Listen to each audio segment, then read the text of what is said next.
stretchier bind-off than your standard bind-off, which is really rather rigid and stiff, and you need it to be a little bit more stretchy, kind of like your cast-on edge. There's a way of casting off called the Icelandic Bind-Off, which is really rather a nice, easy way to cast off. You need to start off with a starter stitch for the first stitch, and you basically knit that first stitch and then put it back onto the needle, but with the left leg in the back. So the left leg of that stitch goes onto the back. And you're going to be doing that over and over, so we'll get a lot of chance to look at that. And then every other stitch, you're basically going in through the first stitch and knitting the second stitch through that and pulling them both off, and then taking the resulting stitch and putting it back on your left needle.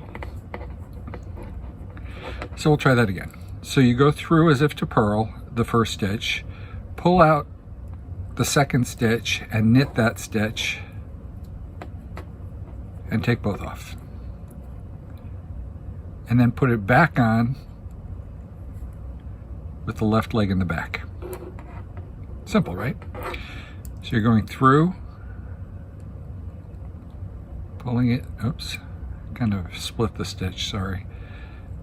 Pull it through, knit that stitch and pull them both off, and then put it back on. Through, knit, pull them both off and back on. Through, knit, back on.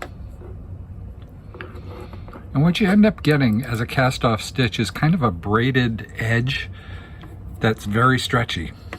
So I don't think of braids as very stretchy, but it looks kind of like a braid, but it's much stretchier than that.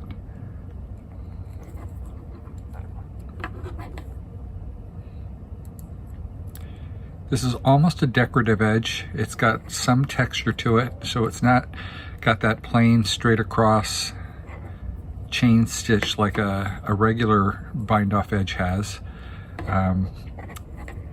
It's good for the top of things like bags or blankets, where you want to have kind of an interesting looking edge and still have it have a little bit of stretch to it.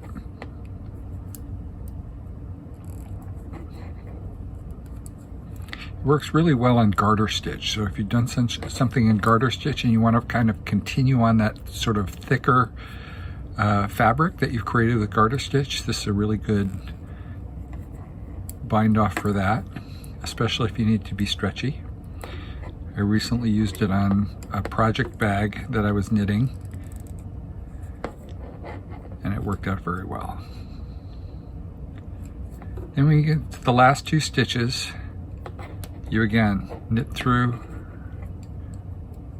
and then just pull your yarn all the way through as you pull that off. And what you end up with,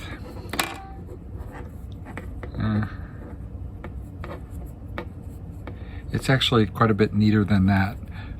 Typically, I must have left a few loose ends there. But it's really rather a nice stretchy stitch. It's about as stretchy as the cast-on edge. It's got about as much give as the cast-on edge. And as you stretch it out, it actually does even out a little bit. But it's a very nice way of doing that. Try it out and see whether you like that stitch and bind off.